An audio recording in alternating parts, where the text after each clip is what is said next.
Pembimbingnya siapa? Saya? Nggih, Prof. Oh ya, ya, terima kasih. Dikirim slide-nya. Nggih, siap, Prof. Ya, selamat pagi, Prof. Dr. Pada kesempatan kali ini, Tiang akan membawakan Yoman dengan topik patologi dari kronik subdural hematom. Jadi niki diambil dari Yoman chapter 33. Oke, teman-teman seperti yang tahu, kronik SDH merupakan suatu hematoma pada rongga subdural yang sudah mengalami likuifikasi, dan di mana kronik subdural hematom nika terjadi minimal jika dikatakan 3 minggu.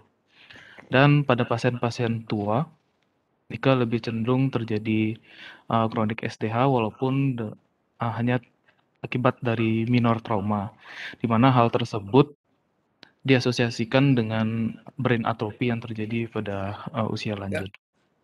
Dan insiden dari kronik subdural ini masih belum diketahui secara pasti, namun kalau dikatakan insiden di Jepang nika kurang lebih insidennya 13 kasus per 100.000 per tahun. Mungkin sekarang sudah cukup meningkat jauh mungkin kalau niki.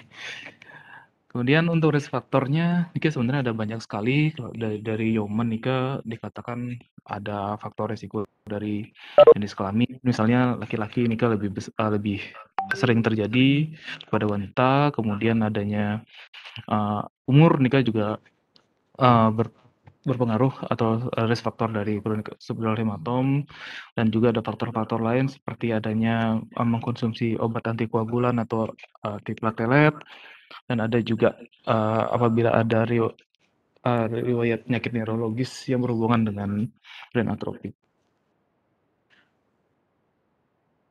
Kemudian sedikit membahas mengenai dari mendingan, dimana seperti yang sudah sering kita bahas bahwa mendingan nika terdiri dari 3 lapisan, ada lapisan durameter dan arachnoid dan diameter. Namun kalau di Yoman disebutkan sebenarnya tidak ada yang namanya nika ruangan subdural, di mana niki hanyalah sebuah potential space. Kalau kita lihat gambar di sebelah kanan niki adalah gambar dari paling yang tunjukkan di kursor niki. Sebentar. Ini merupakan dari dura, dan di bawahnya niki adalah arachnoid.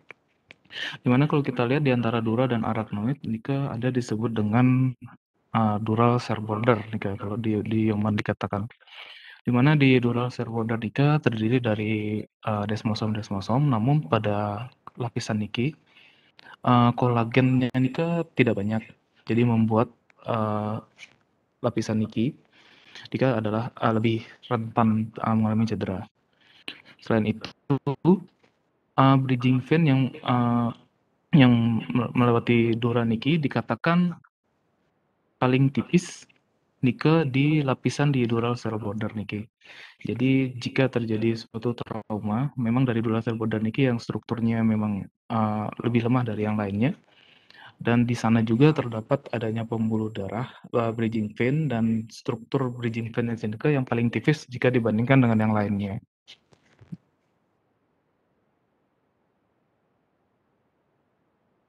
Untuk penyebab dari kronik subdural hematom sendiri, tentunya memang adanya teori yang menyatakan bahwanya adanya suatu trauma atau suatu adanya trauma baik mayor atau minor yang nantinya akan menyebabkan rupturnya dari bridging vein, di mana dia itu lewat di lapisan dural cell border yang sempat tadi saya bahas. Kemudian untuk patologi dari kronik subdural hematom, jika di Yoman dikatakan bahwa dari kronik subdural hematom nika memiliki 2 membran, yaitu ada membran yang di luar atau outer membran, dan ada inner membran. Di mana yang outer membran niki dikatakan lebih tebal, dan di membran tersebut itu ada banyak pembuluh darah, ada sel-sel lain seperti fibroblast, mast cell, eosinofil, myofibroblast. Jadi pada prinsipnya si outer or membran niki adalah membran yang memiliki vaskular, namun vaskularnya nika sangat rentan terjadinya bleeding. Di outer membran nikilah nanti akan dibahas proses mungkin terjadinya kronik subdural atau proses dari pembesaran dari kronik subdural itu sendiri. Kemudian yang kalau inner membran, Kalau inner membran pada kronik subdural hematom, dikatakan membrannya niki adalah relatif avaskular ya dibandingkan outer membran. Jadi niki untuk mudah mengingatnya mungkin kalau yang outer dia niki yang vaskular dan yang inner membran niki ada yang avaskular. Kemudian untuk niki adalah teori dari pembentukan dari kronik subdural hematom. Jadi ada dua teori yang disebutkan di Yeoman, di mana pada prinsipnya untuk teori yang pertama itu terjadi suatu recurrent dari hemorrhage, fibrinolisis, inflamasi, angiogenesis, hemolisis, dan clotting lagi. Jadi siklus niki terus berputar yang nantinya akan menyebabkan pembesaran atau pertambahan volume dari kronik subdural hematom tersebut. Jadi dimulai dari misalnya ada suatu proses bleeding yang terjadi akibat mungkin minor trauma atau major trauma yang nantinya perdarahan tersebut pada yang outer membran dia akan menyebabkan suatu proses clotting. Dan tentunya karena ada proses clotting nanti akan diikuti oleh terjadinya proses fibrinolisis, di mana kalau fibrinolisis ini itu juga berasal dari outer membran dari kronik subdural hematom, di mana dari outer membran dari kronik subdural hematom ini kan mengandung tisu plasminogen aktivator dan matriks metaloproteinase yang nantinya berperan untuk proses dari fibrinolisis. Jika setelah terjadi fibrinolisis, tentunya nanti akan terjadi proses inflamasi. Di buku dikatakan adanya peran dari interleukin 6 dan interleukin 8 setelah terjadi proses fibrinolisis yang nantinya dia akan menyebabkan peningkatan permeabilitas dari pembuluh darah yang setelah terjadi proses inflamasi dia akan mengalami proses angiogenesis dari pembuluh darah.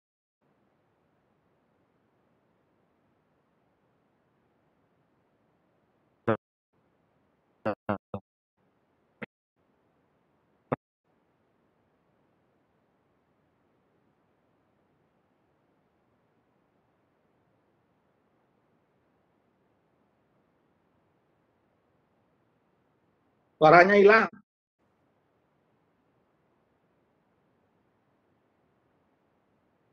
Oh, suaranya hilang, kirain suara di sini aja hilang. Mengganggu.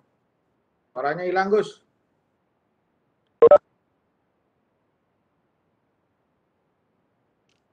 Hilang. Jadi suaranya hilang, nanti sekian terima kasih langsung. Ampura, Prof. Apakah suara yang sudah terdengar, Prof? Sudah. Oke, Ampura. Tadi enten telepon jadi wifi yang mati, Prof. Ampura. Tiang ngulang niki untuk proses patogenesis dari pendarahan pertambahan volume dari kronik subdural hematom. Sudah lanjut. Oh, sudah lanjut ya, siap.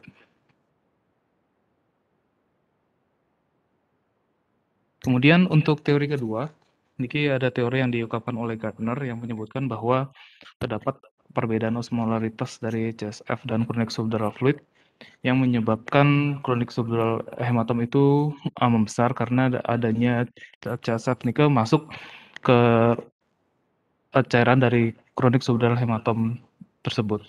Namun teori ini tidak didukung oleh beberapa penelitian yang mengatakan bahwa tidak terdapat perbedaan osmolaritas antara CSF dan kronik subdural fluid. Dan di beberapa penelitian tersebut mereka lebih cenderung setuju menggunakan teori yang pertama yang sebutkan bahwa terjadi proses hemolisis, kemudian terjadi proses angiogenesis dan sebagainya yang tadi nikah.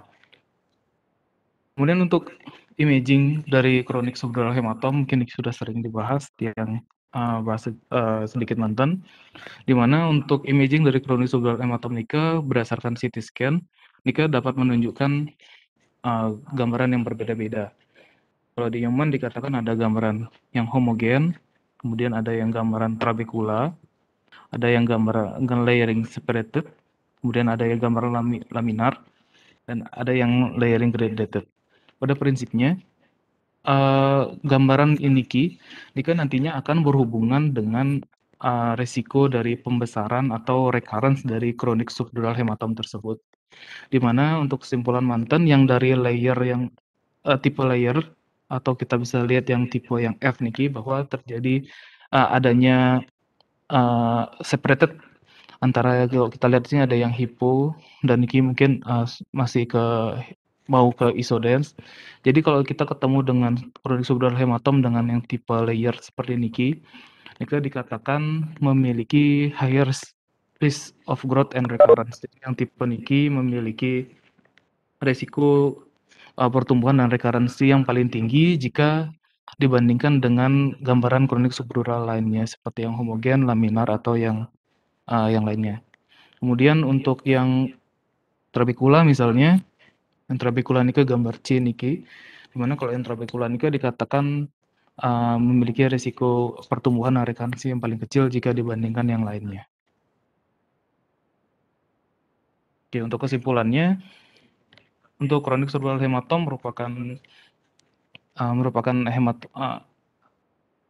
hematoma yang terjadi di ruang subdural yang sudah mengalami likuifikasi, yang di mana dikatakan minimal 3 minggu. Jadi kemudian banyak faktor yang dapat menyebabkan patofisiologi dari kronik subdural hematom tersebut.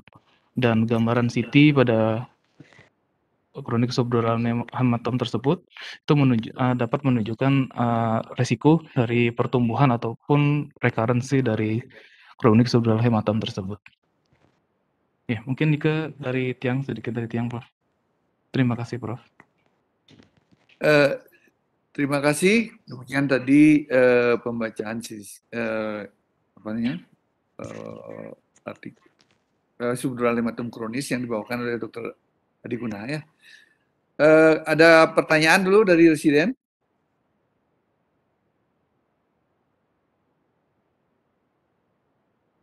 Ada pertanyaan?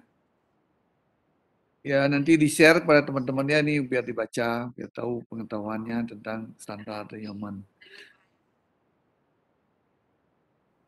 Ada? Prof. Cok, komentar, Prof. Cok. Swastiastu, Prof. Ya, Prof. Iya. Dikit ke tadi. Iya, Prof. Bapak dibuat bahasa sendiri atau kalimat konklusi lah. Kenapa subdural hematom menjadi kronik subdural hematom? Oh, iya, Prof. Pakai bahasa Gesadi aja. Kenapa, nggih? Ada perdarahan. Oh, nggih. Jadi pada kronik, nggih, izin Prof, coba menjawab, Prof. Jadi pada kasus dengan kronik subdural hematom, ini pertama terjadi pendarahan di ruangan subdural. Kemudian pendarahan tersebut nantinya akan mengalami proses-proses seperti yang saya sebutkan tadi Nika, Prof. Ada yang dia pertama kan pembentukan kapsul terlebih dahulu. Dari pembentukan kapsul Nika dia akan terjadi proses rebleeding lagi.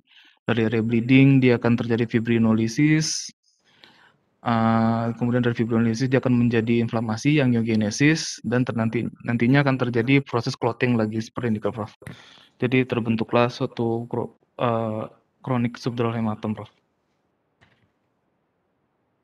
Poin-poinnya masih kurang, Gus. Jadi ada perdarahan. Oke, perdarahan. Kan, setelah dia jadi clot kan dianggap bernasing oleh tubuh. Tubuh akan mengeluarkan perintah untuk melakukan localize. Bentuklah yang Gus bilang tadi kapsel. Namanya pseudokapsel, itu poinnya. Sehingga darah yang toksik kepada parenkim otak itu terbungkus oleh pseudokapsel. Nah, pseudokapsel itu akan men-trigger growth factor sehingga dia akan mendapatkan suplai darah untuk hidup kapselnya sendiri. Namanya neovaskularisasi. Yang di-trigger adalah endotelial, EGRF, epitelial.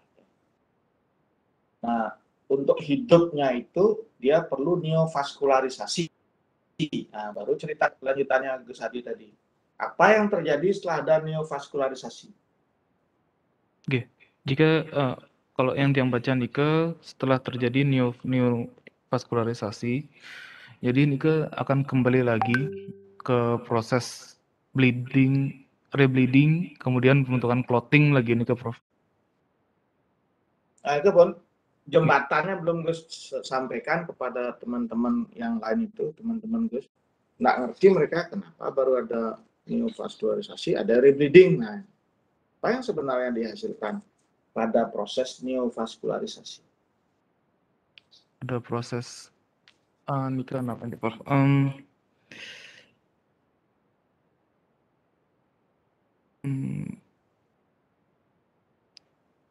Nika, memang ada seperti yang baca Prof, ada setelah terjadi proses neurovaskularisasi Nika, itu Nika ada suatu apa entah enzim atau napi yang nantinya dia akan menyebabkan setelah dari neurovaskularisasi Nika dia akan menyebabkan suatu proses rebleeding lagi Prof. Cuma Prof yang lupa namanya Prof, sempat yang baca Prof. Ya itulah. Jadi kapiler-kapiler pada proses neovaskularisasi itu tidak boleh tersumbat. Memacu rebleeding itu karena ada pengenceran dengan fibrinolysin. Dalam rangka mencegah kapiler cepat. Kalau jantung kita kan minum pletal biasanya atau acetosal. Pada tubuh pada mekanisme ini keluarlah fibrinolysin di tip, di ujung-ujung kapiler.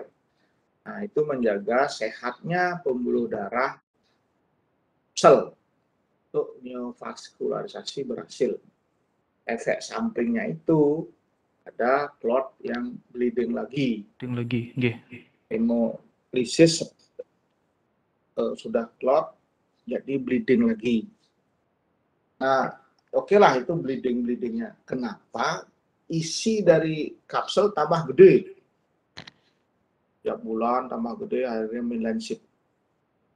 Dari mana dapat isi lagi? Darahnya kan sudah berhenti.